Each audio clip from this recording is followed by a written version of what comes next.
Bom dia, pessoal. Muito obrigado por estarem presentes aqui com a gente no nosso call de resultado do primeiro trimestre de 2026. Aqui comigo estão também o Salazar, o nosso CFO, a Vicky, a Vitória, nossa diretora de RI, e a Luna, a nossa gerente de RI. Vamos para o próximo slide? Só passando rápido aqui pela nossa agenda.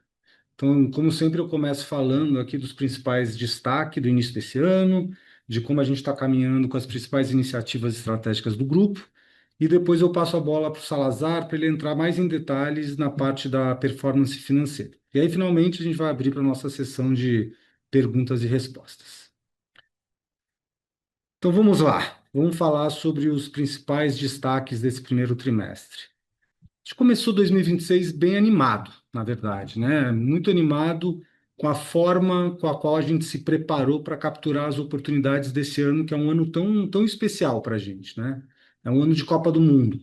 É um ano em que as nossas duas marcas, Centauro e Nike, Fisia, ficam em evidência, né? E lembrando que ao longo de 2025, a partir do segundo trimestre, a gente fez alguns movimentos importantes para garantir que a gente estivesse operacionalmente pronto, né, para esse ano. Então, a gente, só lembrando aqui, a gente reforçou bastante o nosso time comercial em Centauro, a gente reforçou o nosso quadro de atletas que trabalham nas lojas, a gente também reforçou o time administrativo de Fisia, e tudo isso fez com que a gente se sinta bastante confiante para capturar essas oportunidades desse ano tão especial, tá? E de fato, o ano começou muito bem. Mais uma vez, a gente apresenta resultados bem consistentes. Então, a receita líquida subiu quase 15%, fechou em 1,8 bi. O lucro bruto também cresceu bem, cresceu 17%, chegando a 906 milhões. A margem bruta fechou em 50,8, que representa um aumento de 1,1 ponto percentual em comparação ao ano passado. E mesmo com todos esses investimentos que a gente fez ao longo do ano passado, e com algumas pressões em custo e em despesas circunstanciais, a gente cresceu o lucro líquido em 6,1%. Então, a gente fechou o lucro líquido aqui do período com 78,7 milhões. Falando um pouco de Centauro, bom, a Centauro a gente continua entregando os resultados com bastante consistência.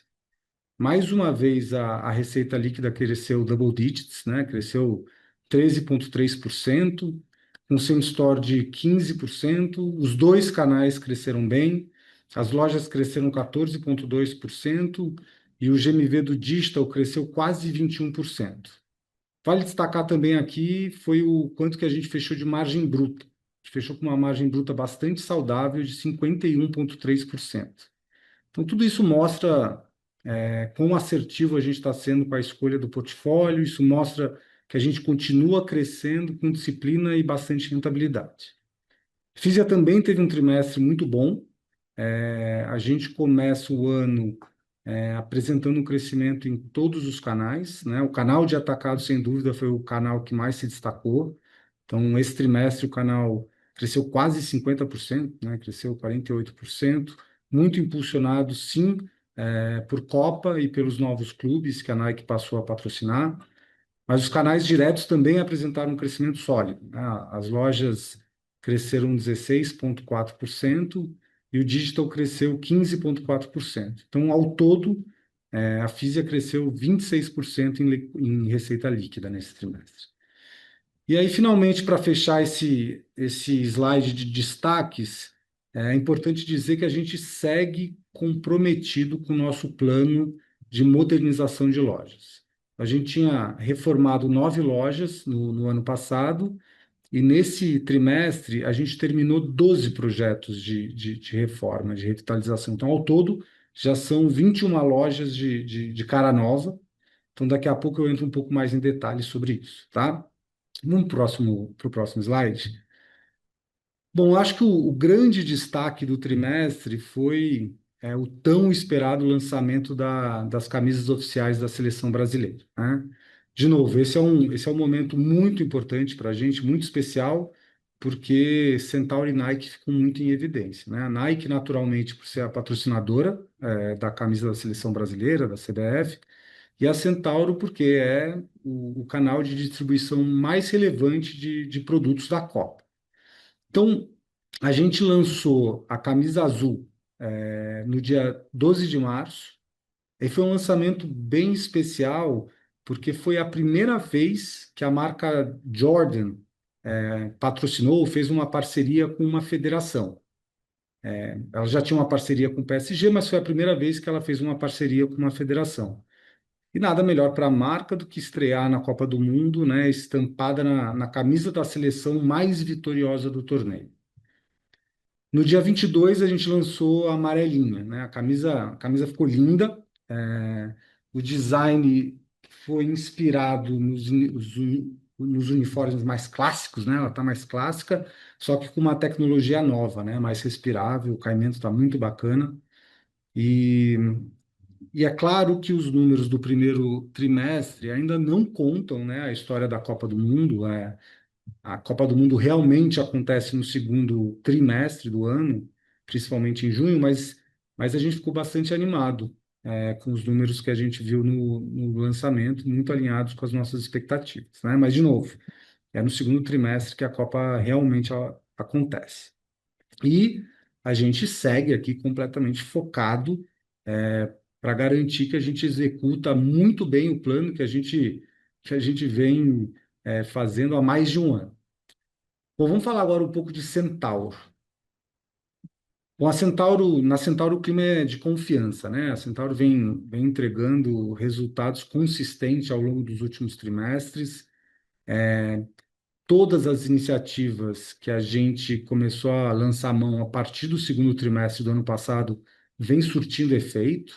Na verdade, elas já começaram a se materializar no ano passado mesmo, né? E a gente segue confiante que a gente vai continuar a entregar resultados bastante consistentes. Então, esse trimestre a gente fechou mais uma vez com um crescimento importante. O same store da loja foi de 12,4% e o digital cresceu 21%, né? E a Calçados ele continua a ser um motor importante de crescimento. Eu acho que foi a categoria que se valeu bastante das ações que a gente fez a partir do ano passado, né? Então, um novo sortimento, uma nova política de alocação, o aumento do quadro de vendedores, isso vem se mostrando bastante vencedor, né? Um exemplo é que a categoria de corrida de alta performance cresceu 48%. Esses são os produtos mais caros, né? Que exigem uma venda mais técnica, mais especializada, e a verdade é que eles vêm performando muito bem em todas as lojas, né? Dos mais diferentes perfis de shopping, muito por conta dessa escolha certa de produto e de um atendimento mais especializado. Uma outra categoria que foi um importante motor de crescimento esse trimestre foi, naturalmente, futebol, né?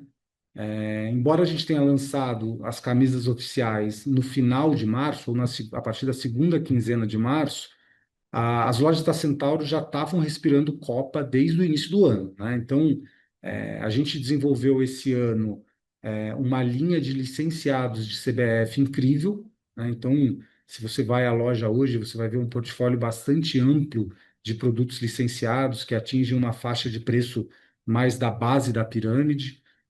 A gente já tinha disponível também para venda um outro produto que é super icônico, que são as bolas da Copa do Mundo e também as camisas de outras federações, né? Então, a categoria de futebol performou bem e acabou se configurando também como um outro motor de crescimento aqui para a Centauro nesse trimestre.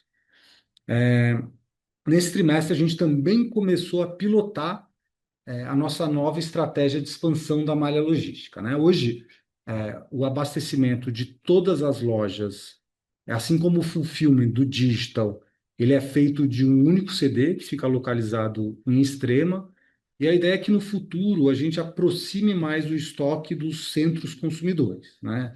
É que a gente tenha centros de distribuição secundários menores, mais perto das lojas, para que a gente consiga diminuir a ruptura das lojas e que a gente consiga entregar um nível de serviço melhor para o digital. Então, essa é uma iniciativa super importante, né? Tanto para destravar o crescimento nas novas lojas, destravar o crescimento no digital, mas também para conseguir permitir a nossa estratégia de expansão de loja, né? Então a gente começou a pilotar mais fortemente esse conceito nesse trimestre. E esse trimestre também a gente pisou no acelerador nas reformas de loja, né? Eu tinha comentado que a gente, ano passado, reformou 9 lojas. A gente reportou que essas lojas vinham performando, acho que 12, entre 12 e 13% pontos percentuais acima das lojas espelho, né? Que é as lojas da mesma região. Esse trimestre a gente começou 23 reformas e 12 delas a gente inaugurou nesse trimestre mesmo, né? Então agora, ao todo, de novo, são 21 lojas de cara nova. Falar agora um pouquinho de Fisia. Então, Fisia também entregou um trimestre muito bom, né? Como eu comentei, todos os canais cresceram, o digital cresceu 16, as lojas cresceram 15 e o atacado cresceu quase 50%, né? Então, ao todo, a Fisia fechou com um crescimento aqui de 26% na receita livre. E na FIS a gente segue, na verdade, executando aquele plano que a gente desenhou em 2025, né? Assim, um dos principais focos era, sem dúvida, o atacado, era recuperar o atacado, e a gente vem entregando resultados consistentes desde o segundo semestre do ano passado. E, de novo, ao longo do ano passado a gente reforçou o time, a gente voltou a fazer os eventos de marca, a gente reinaugurou o showroom, a gente melhorou a plataforma onde os nossos clientes imputam os pedidos. Isso vem surtindo bastante resultado, e esse trimestre, né, em cima de tudo isso, a gente acabou capturando também uma venda incremental, tanto de Copa do Mundo, como também dos times, dos novos times que a Nike, a Fisia passaram a patrocinar, que foi o Vasco e o Galo, né?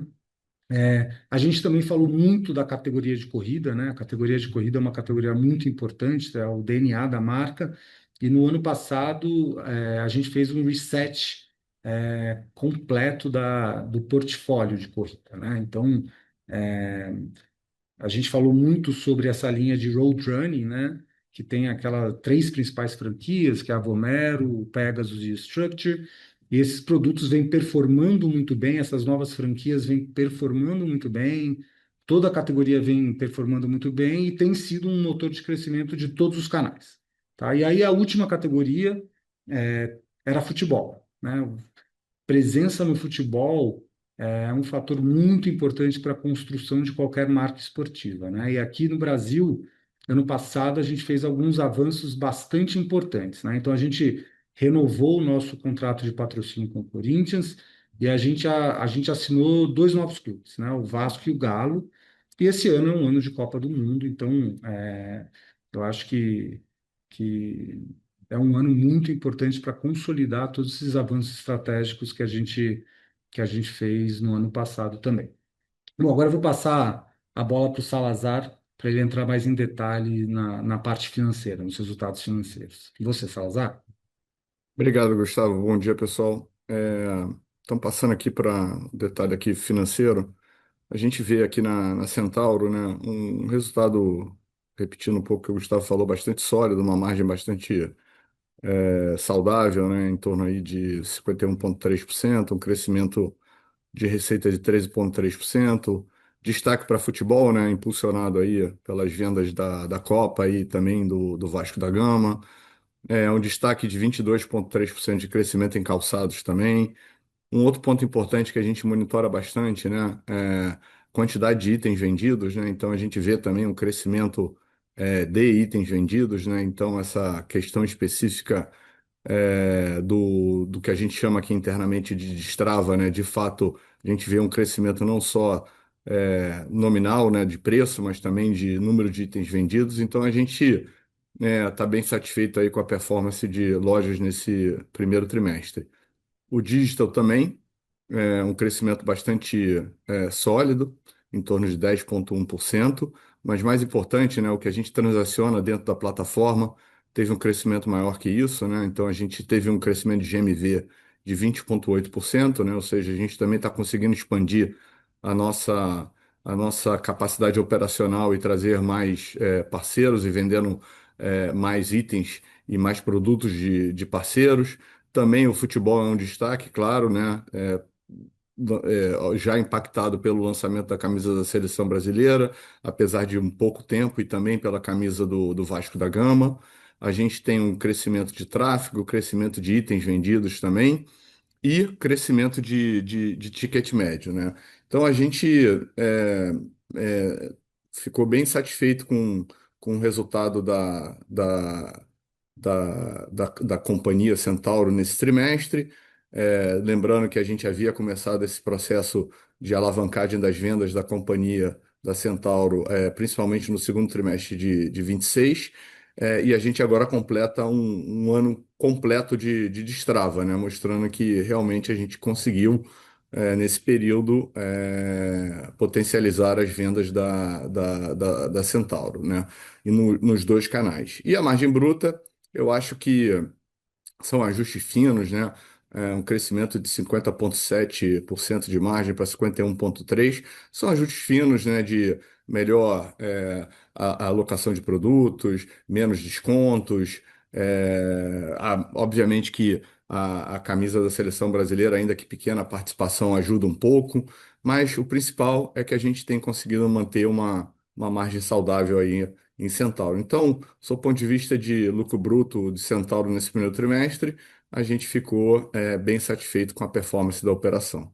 Passando para o próximo slide, na Fisia, a gente também ficou satisfeito, né? A gente sabia que esse primeiro trimestre, principalmente em margem bruta, era um desafio. A gente tinha uma pressão cambial, né? Esse era o trimestre onde o câmbio estaria mais pressionado nesse ano de 2026. E através das iniciativas que a gente fez, né, do incentivo fiscal e de lojas e do atacado que a gente implementou ao longo do ano passado, a gente conseguiu praticamente compensar toda essa pressão cambial na margem bruta da Fisia, né? Então a gente vê que a margem bruta cresceu, caiu, mas caiu muito pouco, apesar de um impacto cambial relevante, né? O crescimento da Fisia foi bastante sólido, né? 26%. Obviamente que a gente tem aí o atacado muito forte, 48,7%. Uma parte disso, claro, vem do crescimento da receita líquida, menos deduções por causa do incentivo fiscal, mas uma parte também grande, a maior parte, inclusive, vem exatamente da venda, tanto da recuperação do canal, como também já da venda dos produtos de Copa do Mundo, né? A gente também parece um pouquinho menos crescimento do que.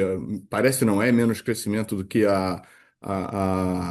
o atacado, obviamente, mas o canal digital que vinha crescendo relativamente de uma maneira mais comedida, né? Nesse primeiro trimestre também a gente começa a ver a normalização desse canal também, com todo a realocação, vamos dizer assim, entre canais que aconteceu em função de vários descontos que a gente deu no passado. O atacado recupera o seu espaço e o digital também começa a entrar numa trajetória mais normal de crescimento. E, obviamente, que isso daí é ampliado, amplificado pela também já a venda de Copa do Mundo ajudando. E nas lojas físicas, né, a gente tem uma performance muito boa das NVS, né? A gente abriu o NVS ao longo do ano passado, NDIS, desculpa, a gente abriu o NDIS ao longo do ano passado e a gente vê também uma performance muito boa das lojas, né? Então, há um ponto importante que a gente sempre teve no radar, era a recuperação do canal atacado. Eu acho que a gente começa a mostrar essa recuperação, consolidar essa recuperação, uma recuperação de um crescimento mais normal do digital, né? Depois de um ano que cresceu menos, mas agora eu acho que está retomando esse crescimento, e também um ponto importante na execução. E as lojas, né, a gente vê o potencial que as NDIS têm e a gente continua esperando, né, expandir esse portfólio de lojas, né? A gente teve crescimento de ticket médio em NVS, crescimento de ticket médio nas NDIS, quase 14%.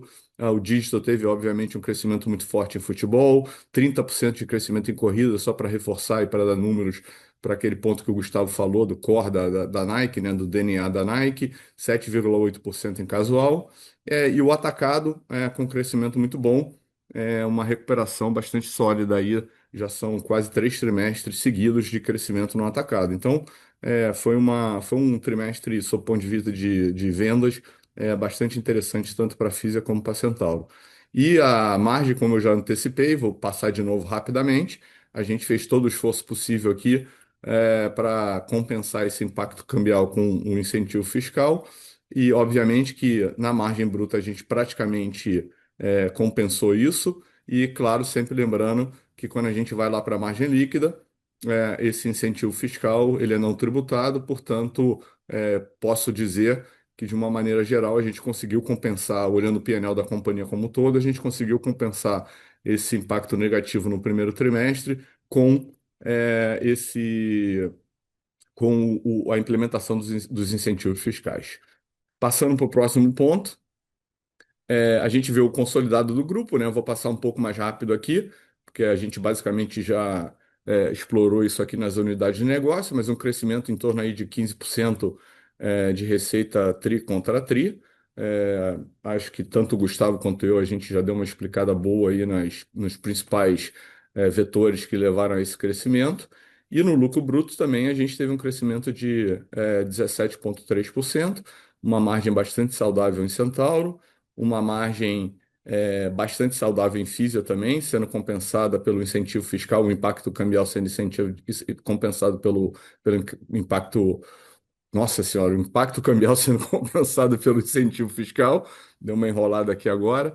É, a gente conseguiu crescer um pouco ainda a margem bruta, apesar dessa pressão negativa em Fisia. Então, assim, um crescimento de lucro bruto bastante saudável. Passando para o próximo slide, por favor. A gente vê despesas operacionais, a gente vê aqui três fatores importantes, né?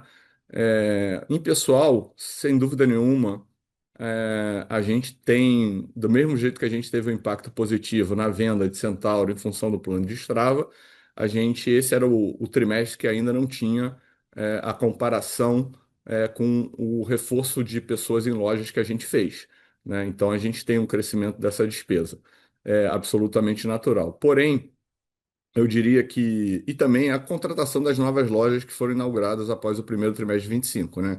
Então, isso daí não teve. A gente abriu loja, né? Em 25, Centauro e Fisia, e isso daí também, ao longo do ano, entraram novas pessoas para trabalhar aqui no grupo, né? Agora, acho que o importante aqui é que essa despesa nesse primeiro trimestre, ela também estava muito vinculada ao crescimento esperado para o ano, né?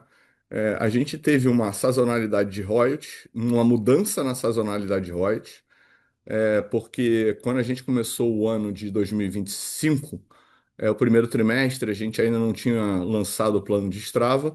A partir do segundo trimestre a gente começa a lançar o plano de Strava, e isso daí gera crescimentos maiores, mais robustos em Centauro. Quando gera crescimentos mais robustos em Centauro, existe a expectativa de terceiro e quarto trimestre, também com esses crescimentos mais robustos, você muda um pouco o mix, né? O share de recebimentos de produtos na Fisia, recebendo da Nike, né? Para abastecer esse crescimento de Centauro. O que antes estava um certo equilíbrio entre primeiro e segundo trimestre, obviamente levando-se em conta as sazonalidades. Como teve uma mudança na perspectiva de crescimento ao longo do ano, a gente puxou mais produto ao longo do segundo semestre. Então, isso daí naturalmente impacta o royalties, sempre lembrando que o nosso royalties ele é diferido em 6 meses, né? Então, se partindo do pressuposto que você aumentou a puxada de produtos no segundo semestre, imaginando que o ponto médio disso daí é entre setembro e outubro, o maior impacto desse royalties, dessa sazonalidade desse royalties, acontece agora no primeiro trimestre, porque ele demora 6 meses para acontecer, né? Então, acredito que grande parte desse impacto, dessa sazonalidade necessária para suprir esse crescimento, já está impactado agora, principalmente nesse primeiro trimestre. Um outro ponto importante também é que a gente tem os patrocínios de Vasco e de Atlético Mineiro, né? A gente está vendendo, o contrato se paga ao longo do ano, obviamente, mas você começa pagando as parcelas fixas desses contratos que antes você não tinha, né? Então, é normal, natural também. É um investimento que a gente está fazendo, é uma despesa de marketing, um investimento que a gente está fazendo, e que ao longo do ano ele vai ser compensado à medida que as camisas todas vão sendo vendidas. E também a gente tem um reconhecimento mais linear da parcela fixa do Corinthians, tá certo? Quando a gente renegociou essa parcela, ela estava mais conectada com a venda da camisa, que normalmente acontece mais a partir do segundo trimestre, né? A partir de março, abril, que era quando a temporada do Campeonato Brasileiro de fato começava, né? Esse ano a gente manteve mais ou menos essa expectativa, apesar do Campeonato Brasileiro ter começado um pouco mais cedo.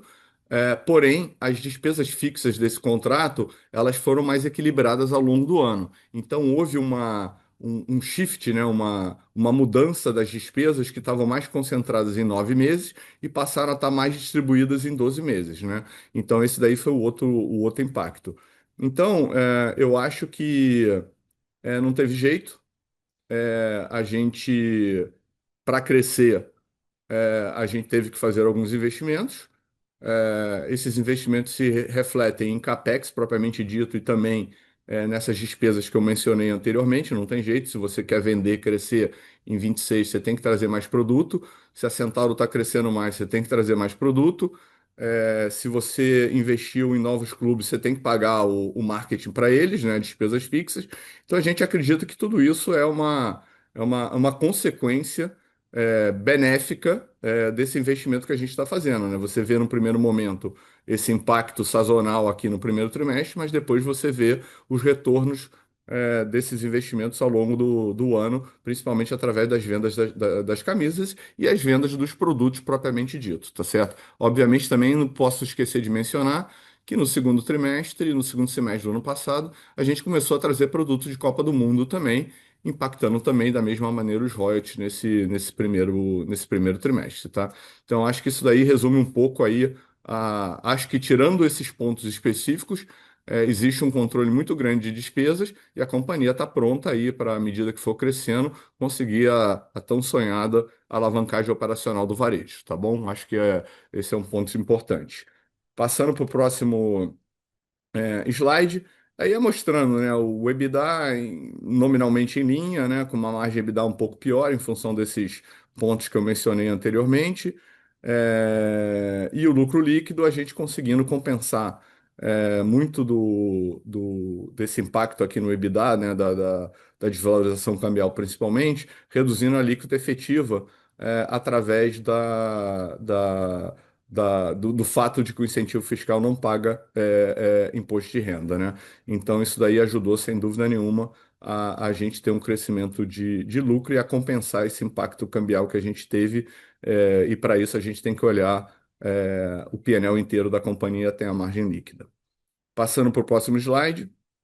Aqui também normal, né? Não dá para fazer o omelete sem quebrar os ovos, né? Não tem jeito, né? Se eu estou me preparando para um crescimento bastante forte, seja porque Centauro está crescendo bem, seja porque Fisia está recuperando o crescimento em alguns canais, seja porque eu tenho o segundo trimestre de Copa do Mundo, não tem jeito, né? Eu tenho que abastecer, eu tenho que me preparar para isso, tendo estoque para isso daí, tá certo? Então, acho que o prazo médio de estoque, esse crescimento em relação ao ano anterior, ele vem exatamente disso, né? Preparar o crescimento, não tem jeito, varejo cresceu, tem que ter estoque, e esse estoque está muito concentrado agora nesse segundo trimestre, para ser vendido nesse segundo semestre em função aí de Copa do Mundo. O resto é uma operação normal da companhia que está em outro nível de crescimento, né? Então a companhia tem que refletir isso no crescimento do seu estoque. E o PMR é só um ponto que chamou a nossa atenção aqui, é que de fato a gente está num crescimento grande, a gente tem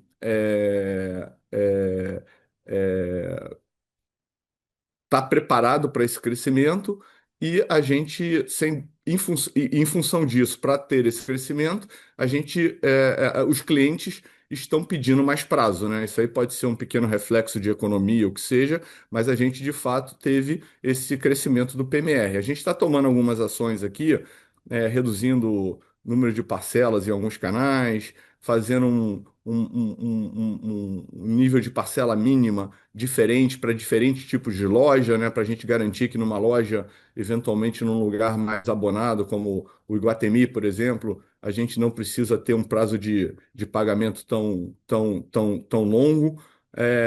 A gente acredita que tem um pouquinho de ganho para tirar aqui, mas eu acho que é uma realidade, né? A gente está vivendo um momento que é onde a gente vai crescer um pouco mais e para isso a gente vai precisar financiar um pouco mais o nosso cliente. Mas tudo dentro do plano que a gente havia, estabelecido. É, Passando aqui, a dívida líquida, né, um reflexo desse crescimento de duas coisas, principalmente. Um capital de giro maior, não tem dúvida nenhuma, né? A gente, para crescer, a gente veio crescendo ao longo de 2025 bastante e a gente agora está se preparando para um outro ano muito forte de crescimento. Isso daí impacta uma necessidade de capital de giro maior para financiar esse crescimento. Sem dúvida nenhuma, também a gente mudou o nível de CapEx que a gente vem fazendo, né? A gente vinha fazendo em torno aí de 250 milhões, 280 milhões de CapEx, a gente mudou para quase 450 milhões de CapEx nesse período aí de 12 meses. Então, isso daí, sem dúvida nenhuma, também fez com que a gente usasse a geração de caixa para financiar tanto o investimento em capital de giro como o investimento em CapEx. A dívida está maior, então a gente paga um pouco mais de juros, né? E a gente pagou dividendos e ainda teve um resquício aí de recompra de ações. A alavancagem saiu de 0,6 vezes em março de 25 para 1,5 vezes. Se a gente olhar a sazonalidade de dezembro de 25 para março de 25, ela está absolutamente respeitando essa sazonalidade. Primeiro trimestre e segundo trimestre são trimestres onde a alavancagem naturalmente aumenta, e principalmente num ano de Copa do Mundo, onde eu tenho esse extra de estoque para carregar. Sem dúvida nenhuma, isso impacta mais no primeiro trimestre do que em outros primeiros trimestres normais em anos sem Copa do Mundo. Então, eu diria que está dentro do que a gente esperava. Eu diria que é uma alavancagem esperada em função do crescimento que a gente tem para o ano, esperado para o ano, e também em função da sazonalidade da Copa do Mundo no segundo trimestre do ano. Então, acho que é um pouco isso daí. Eu volto agora, deixa eu ver, próximo slide. A gente agora vai para o Q&A, né? Tanto o Gustavo quanto eu, a gente vai estar aqui à disposição de vocês para responder eventuais dúvidas. Muito obrigado aí. Voltando aqui para o Gustavo. Obrigado, Salazar. Então, só para concluir aqui, antes da gente abrir para Q&A, a gente está muito feliz com o resultado do primeiro trimestre. Na verdade, vem muito em linha com o que a gente vinha planejando. É uma materialização de várias ações que a gente fez ao longo do ano passado e muito feliz com o time, né? Eu queria parabenizar o time que vem trabalhando incansavelmente para botar em prática tudo que a gente planejou, né? Então, com isso, eu queria abrir agora para perguntas e respostas. Iniciaremos agora a sessão de perguntas e respostas. Para fazer uma pergunta, por favor, clique em levantar a mão. Se a sua pergunta for respondida, você pode sair da fila clicando em abaixar a mão. A nossa primeira pergunta vem da senhora Dani Eiger, da XP. Por favor, pode prosseguir. Oi, bom dia, Gustavo Salazar, obrigada por pegar minha pergunta, parabéns aí pelo resultado. Eu tenho duas aqui do meu lado. A primeira é sobre competição, assim, a gente não viu isso refletido de uma forma muito óbvia no resultado de vocês, mas a gente tem ouvido de alguns players sobre um cenário competitivo mais intenso, com os marketplaces, inclusive, essa guerra entre eles também propiciando isso, através de cupom, enfim, e também de outros players do setor aí de esporte também um pouquinho mais agressivos, ou se mantendo tão agressivos quanto já estiveram aí há algum tempo. Então, eu queria pegar um pouquinho a percepção de vocês desse ambiente competitivo, no próprio contexto da Copa, né? A gente tem visto vários players também tentando meio que estar presente, né, nesse ambiente de camiseta. Obviamente, vocês têm aí uma clara vantagem por ser os oficiais líderes ali, né, em termos do patrocínio, mas, enfim, a gente vendo outros tentando se capitalizar nisso também. Então, acho que seria meio que um update aí do lado de vocês nesse ambiente competitivo como um todo. E a minha segunda, aí um pouco mais específica em relação às reformas, né? Vocês comentaram aí que elas têm entregado bons resultados. Eu queria saber se vocês têm algum tipo de métrica para dividir com a gente de sales uplift ou mesmo de impacto em rentabilidade, onde que vocês estão vendo os principais ganhos aí nessa performance depois de abertas. Obrigada. Boa, Dani, obrigado pela pergunta. Então, só repetindo aqui para garantir que a gente não perdeu nada. Então, a primeira parte é um pouco sobre uma percepção a respeito do mercado competitivo. A parte B dessa primeira parte é mais especificamente sobre a competição também, querendo se valer um pouco desse momento de Copa para conseguir atrair demanda. E a segunda parte é a respeito das reformas das lojas e quais métricas que a gente usa para acompanhar, para ver se as coisas estão no nosso plano ou não. É isso, né, Dani? Isso, perfeito. Boa. Dani, cenário competitivo, sinceramente, a gente não sentiu grandes mudanças em relação ao que a gente vinha observando ao longo do ano passado inteiro, né? Eu acho que é, não teve nada estrutural que fizesse com que a gente mudasse as nossas políticas de remarcação, de precificação. É, as coisas estão como elas já estavam no ano passado. Então, não tenho muito a dizer aqui, tá? Na parte da Copa, né? Esse não é um fenômeno novo também. Eu acho que sempre em épocas de Copa do Mundo a gente vê coisas que acontecem, infelizmente, né? Assim, produtos falsificados, pessoas, é, é, outras empresas se valendo dessa demanda para atrair fluxo, mas é, como sempre a gente vem lançando mão de várias ações para inibir qualquer tipo de falsificação. A gente tem parcerias com alguns outros players também para garantir que os nossos produtos oficiais estejam em evidência. Mas, de novo, assim, não tem nada diferente do que a gente observou, principalmente na Copa de 22, tá? E a respeito das novas lojas, né? O que é muito importante para a gente é sempre, durante a reforma, quanto tempo essa loja fica fechada, qual é o impacto na receita, né?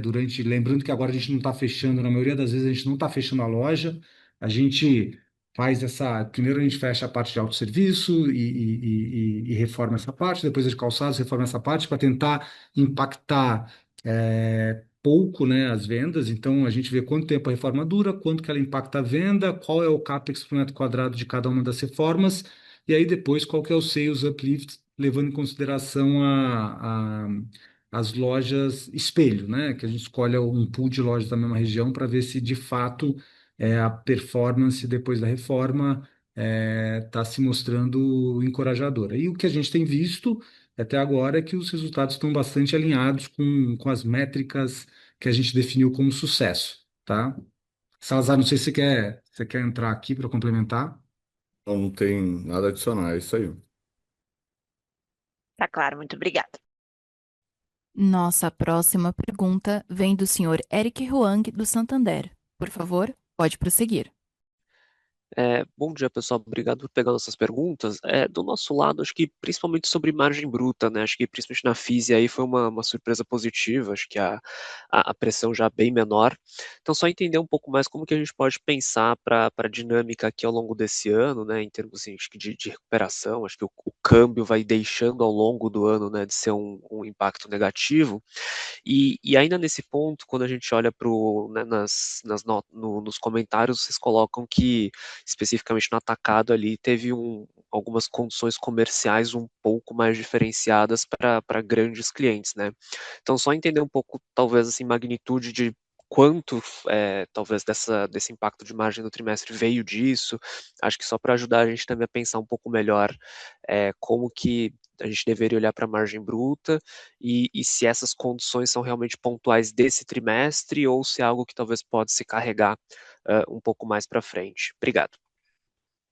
Obrigado pela pergunta, Eric. Eu vou deixar essa primeira parte sobre câmbio, como a gente conseguiu setar o câmbio nesse trimestre, como vai ser a dinâmica para o ano, com o Salazar. Depois eu pego o resto da pergunta, tá bom? Bom, muito bem. Érica, assim, a questão do câmbio, que a gente tem falado é que o negativo, né, ou a principal sazonalidade negativa, comparando trimestre contra trimestre, ela aconteceria, ela aconteceu, então, era nesse primeiro trimestre que a gente teria uma pressão negativa.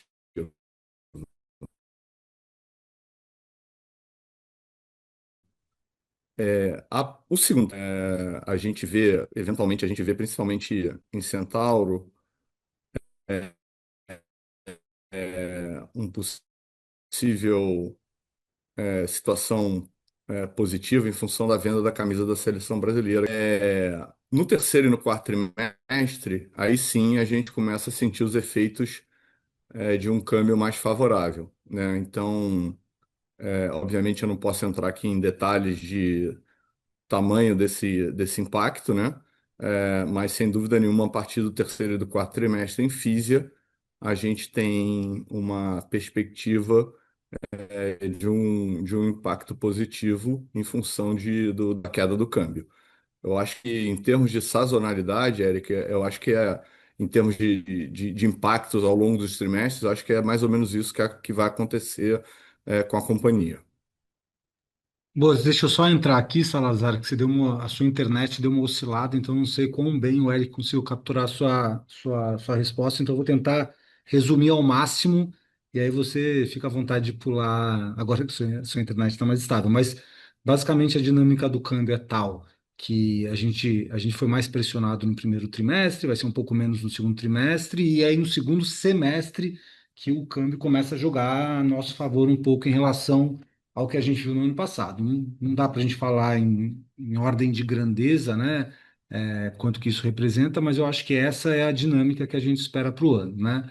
Eu acho que você mencionou também o fato de que a Copa do Mundo é uma venda que, principalmente para a Centauro, é bastante saudável e que nos favorece. E eu acho que a parte que ficou faltando é a composição de venda para os clientes do atacado. Essas coisas sempre sofrem pequenas oscilações ao longo dos trimestres, dependendo de como ficam as chegadas dos produtos, de cada um dos pedidos dos diferentes clientes, né? Então aqui não teve nada estrutural que a gente veja como perene, mas assim essas oscilações acontecem no mês a mês e no trimestre a trimestre, dependendo da participação da venda de cada um dos grandes clientes, de cada um dos pools de clientes da Fisia. Eric, respondemos tudo? Sim, ficou super claro aí. Obrigado pelas respostas. Eu que agradeço. Nossa próxima pergunta vem do senhor Pedro Peroni, do UBS. Por favor, pode prosseguir. Bom dia, Gustavo, Salazar, Vitória, Luna, todo o time SPF. Obrigado pelo espaço. Do nosso lado são duas também. Uma também um pouco no tema do Eric sobre margem bruta, mas agora do lado da Centauro.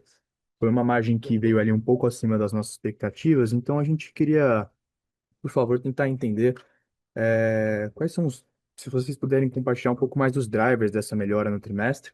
E claro, né, quais oportunidades vocês enxergam olhando um pouco aqui para frente para a Centauro.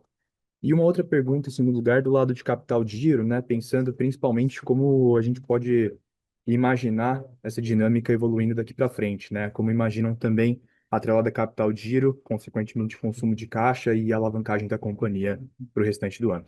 Obrigado.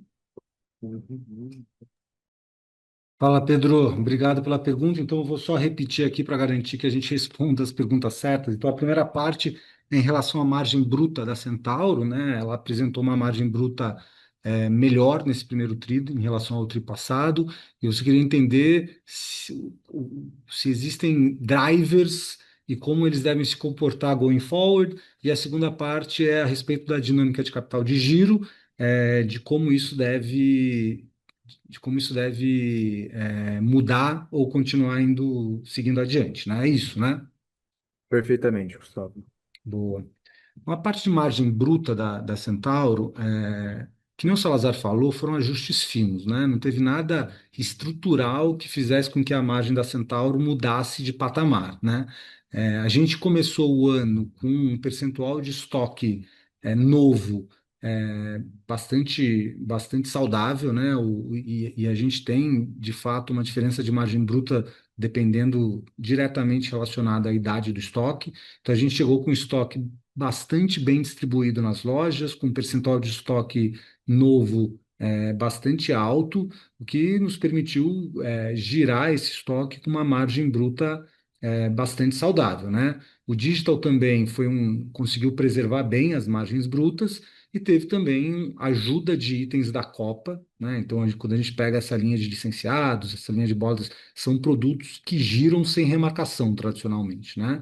Então, de novo, acho que foram ajustes finos, nada, nenhum driver estrutural que a gente possa olhar para frente e falar isso fez com que a companhia mudasse de patamar de margem bruta, tá? E agora eu vou passar a parte do capital de giro para o Salazar. Bom, torcendo aqui para a internet aqui. Teoricamente, o Gustavo está no Brasil, eu estou aqui nos Estados Unidos. Teoricamente, a gente imaginaria que a internet aqui naquelas coisas mais anedóticas, né? Falou, os Estados Unidos tem internet super boa, você vê que estou aqui, não tá enrolado, mas vamos tentar ver se agora vai. Cara, é o seguinte, o capital de giro é o seguinte, esse ano é um ano, é, vamos dizer, atípico no seguinte sentido. Normalmente, o que que acontece num ano normal do grupo SBF, né? Você tem um primeiro trimestre onde a alavancagem normalmente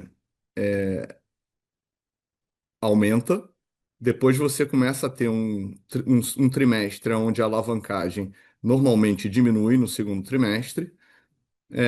Você começa a aumentar essa alavancagem no terceiro trimestre de novo, porque você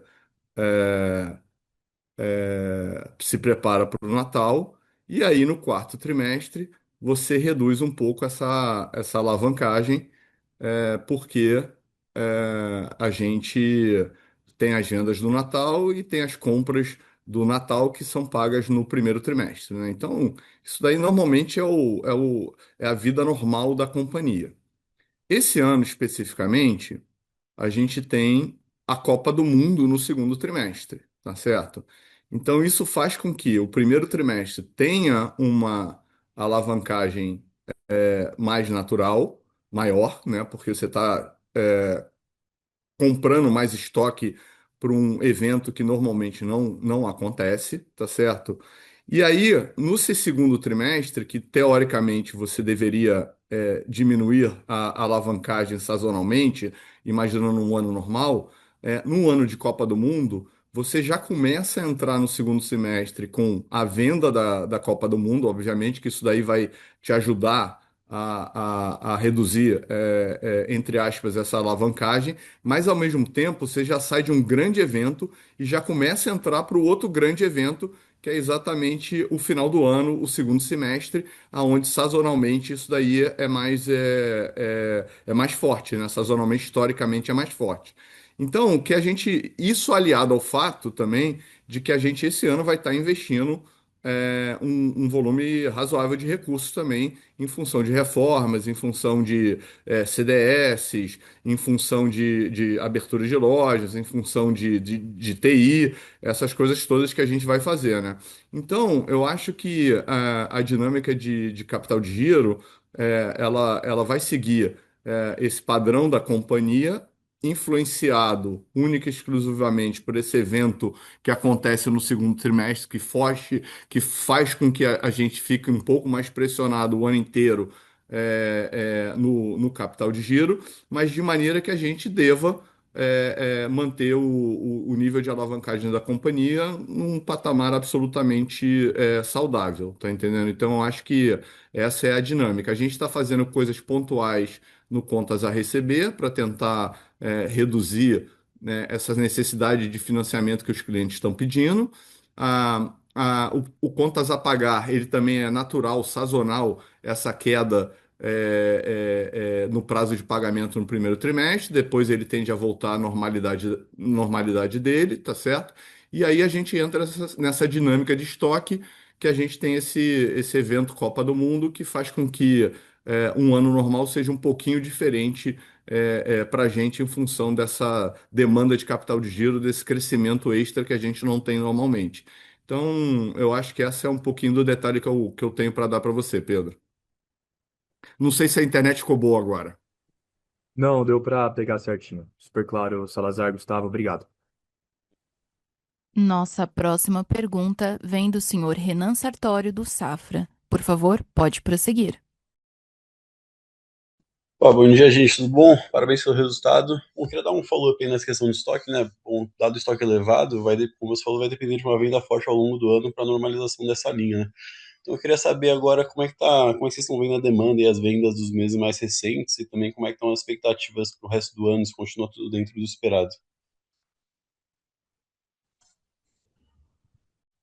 Oi, Renan, obrigado pela pergunta. Então, só repetindo aqui, em relação ao como a gente prevê as vendas, que tem um impacto direto em como que o nosso estoque vai se comportar ao longo do ano, dado que o nível de estoque atual é tal que espera uma venda forte, né? É isso, né? Isso, exato. Boa. Então, só reforçando o que o Salazar falou, né, que tanto em termos de estoque como em termos da consequente alavancagem, é, talvez esteja fugindo do padrão natural por causa de Copa e dos novos clubes, mas ela está totalmente dentro do que a gente imaginava para esse início do ano, tá certo? Lembrando que a gente começou a acelerar o crescimento de Centauro já a partir do segundo trimestre do ano passado, né? E prevendo que a gente tem um semestre muito impactado por uma venda de Copa, que é bem, digamos, anormal quando comparado aos meses, aos anos que não tem Copa, né? Então, esse estoque foi sendo formado desde o último trimestre do ano passado para que a gente chegasse num período de Copa, conseguisse abastecer todos os varejistas para conseguir capturar essa demanda de Copa, que é assim, né? Não sei se vocês ouvem assim, mas a demanda de Copa ela é muito concentrada. Então, é muito importante que essa formação de estoque anteceda mais do que a antecipação de estoque, às vezes, de coleções convencionais. Então a gente tem o que a gente tem observado, né? E aí é muito mais olhando as coisas que vêm acontecendo até março, né? Menos do que a gente tem visto nos meses subsequentes, é que a gente tem apresentado uma resiliência bastante grande nas vendas, né? A gente já na Centauro é o quinto trimestre consecutivo que a gente apresenta crescimentos bastante consistentes. E Fisia também por conta da receita incremental, por conta da recuperação do atacado e dos outros canais também. Então, a gente está confortável, né, com essa dinâmica do estoque.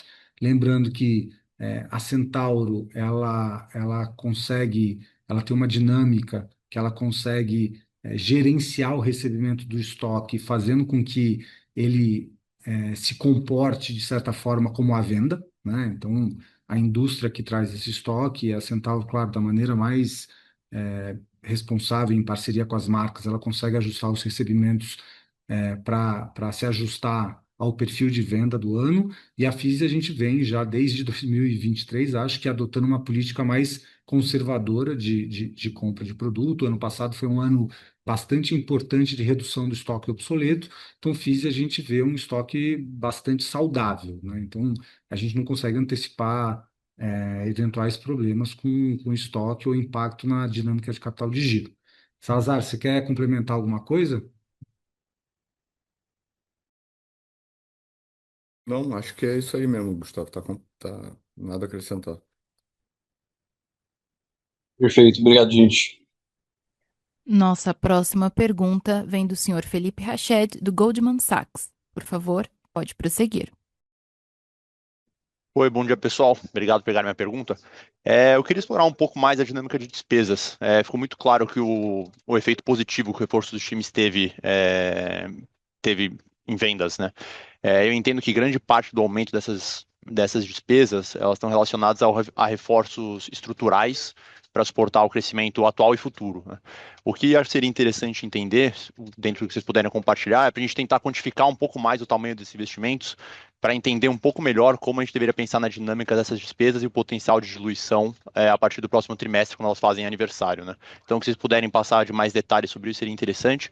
E aí, desculpa, se eu puder uma muito pontual, ela não é exatamente sobre os resultados, mas só se vocês puderem passar um update de como estão as conversas com a Nike para a renovação do contrato de operador exclusivo das lojas. Acho que seria interessante também. Obrigado, pessoal. Fala, Rached, obrigado pela pergunta. Então, seguindo aqui a tradição, eu vou repetir para garantir que a gente capturou. Então, a primeira delas é a respeito de despesa, né? Então, você mencionou que elas estão muito bem explicadas para o momento atual, mas a dúvida é de como isso se comporta going forward, né? É, E a segunda é a pergunta pontual a respeito de como anda a renegociação dos contratos com a Nike, né? Então, eu vou começar de trás para frente, vou pegar a primeira, depois eu passo para o Salazar e eu completo eventualmente. A gente está bastante confiante, tá, com as conversas que a gente vem tendo com a Nike. Eu acho que a parceria, a cada ano que passa, se fortalece. Então, eu não consigo antecipar agora nada sobre o contrato, mas eu consigo te deixar bastante confortável, que a gente está mais confortável do que nunca com o nível de parceria que a gente tem com a Nike. A Nike está muito satisfeita com os resultados que a gente vem apresentando aqui desde que a gente assumiu a operação, e estamos super alinhados do plano dos próximos 3 a 5 anos. Então, é, de novo, assim. A gente está bastante confortável mesmo. E agora eu vou passar a parte de despesa para o Salazar. Felipe, assim, a parte de despesas, né, falando especificamente de lojas,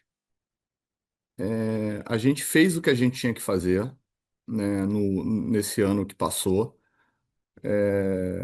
A gente não imagina nenhum tipo de acréscimo ou decréscimo de pessoas em lojas, nos próximos trimestres, de maneira que, pensando para frente, né, eu imagino que a gente deveria ter o custo que deveria ser acrescido única e exclusivamente para essa rubrica, né, que é essa linha de despesa, é o custo da indexação salarial dos sindicatos, né? Então, acho que a gente não deveria ter, nessa linha específica de acréscimo de pessoas em lojas, a gente não deveria ter imaginar outra coisa além disso, tá entendendo? Eu acho que é isso, né? E no segundo trimestre especificamente que você tá mencionando, é, é de se supor uma alavancagem operacional, porque a gente vai ter uma receita extra de Copa do Mundo. Então, mal comparando, é como se fosse um segundo Natal, né? Mal comparando, é uma receita que entra, só que esse Natal, em vez de ser todo ano, né? Ele acontece no segundo trimestre de um ano específico, que nesse caso é 2026. Então a gente imagina que vai ter uma receita extra, adicional, em função de Copa do Mundo, e os custos dessa, dessa parte do destrave em loja deveria ser corrigido pela inflação, tendo em vista que a gente não imagina nenhum tipo de aumento ou decréscimo de quadro relevante nesse período. Então, acho que é isso. Perfeito, muito claro. Obrigado, Salazar. Obrigado, Gustavo. A sessão de perguntas e respostas está encerrada. As demais dúvidas serão respondidas posteriormente pelo time de Relações com Investidores. Gostaríamos de passar a palavra ao Sr. Gustavo para que faça as considerações finais da companhia. Muito bem, então mais uma vez eu queria agradecer o interesse e a participação de todos vocês aqui no nosso call de resultados do primeiro trimestre, reforçar que a gente está bastante feliz com os resultados que a gente vem apresentando nos últimos trimestres e nesse também. Eu queria agradecer muito os nossos atletas, né, os colaboradores que estão trabalhando incansavelmente para entregar esses resultados, os nossos acionistas, e todo mundo que faz parte aqui da forma como a gente opera, tá bom? Então, até a próxima com o resultado da Copa do Mundo. Até mais, gente. A videoconferência do Grupo SBF está encerrada. Agradecemos a participação de todos e tenham um bom dia.